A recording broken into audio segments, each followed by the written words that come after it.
Good morning, this is Francesca Evans from LymeOnline bringing you all the latest local news from the Lyme Regis area. Armed police carried out a major search operation in Lyme Regis on Tuesday evening after receiving concerning reports of a man in possession of a knife.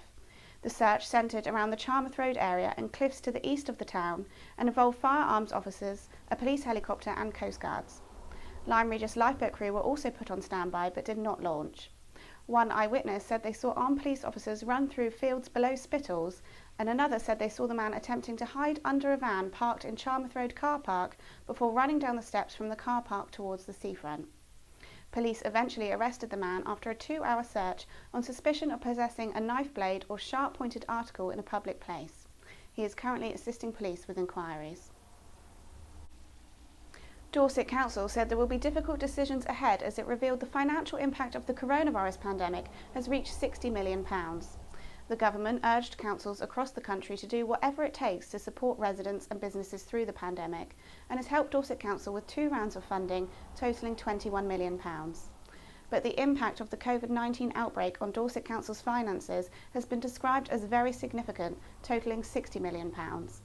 The council is expecting to receive a further £2.7 million from the government, but this will not address this year's expected budget gap of £43.1 million.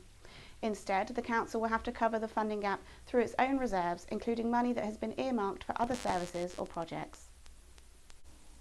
Lyme Regis residents and visitors have shown overwhelming support for the town's tourist information centre, which is currently under threat of closure.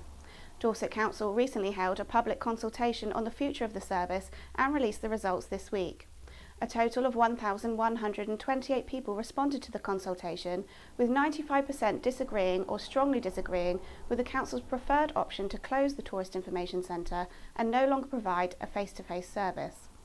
89% also disagreed with the proposal to close the TIC and provide a self-service outlet, such as a touchscreen, and 53% disagreed with the idea of providing a volunteer-run tourist information service.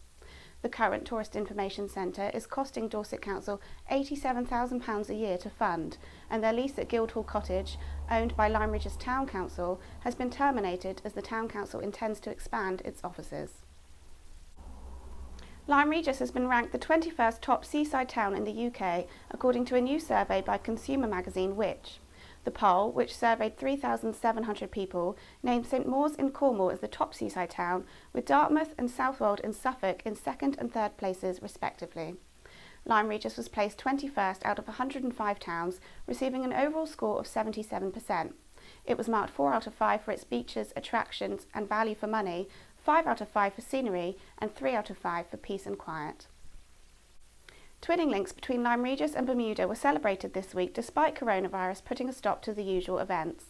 Lyme Regis has been twinned with St George's in Bermuda since 1997, and every year a party from the island visits Lyme Regis for Summer's Day in July. The event celebrates Admiral Sir George Somers, a former mayor of Lyme Regis who founded Bermuda after being shipwrecked on the island in 1609. Due to coronavirus restrictions, the party from Bermuda were not able to visit for the usual parade, lunch and church service, but members of the Twinning Association still gathered at the statue of Sir George Somers in Langmoor Gardens to mark the occasion. They then enjoyed a socially distanced cream tea at the Woodmead Halls and took part in a virtual link-up with friends from Bermuda, shown on the big screen. And now to sport. With divisions having been finalised and a full programme of fixtures put in place for the cut-down Devon Cricket League, Uplyme and Lyme Regis Cricket Club will be competing against some old foes.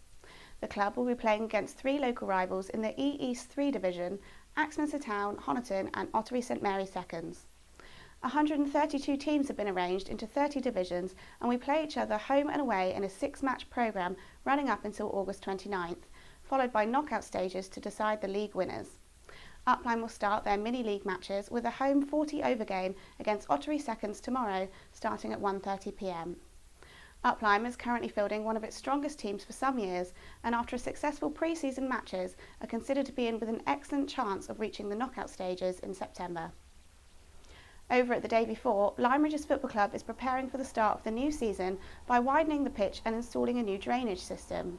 The club, under managers Mark Bailey and Julian Simier, started pre-season training some weeks ago and are hoping to begin Devon and Exeter League fixtures in mid-September, with government social distancing regulations strictly adhered to. Thanks for watching LymeOnline's video news bulletins.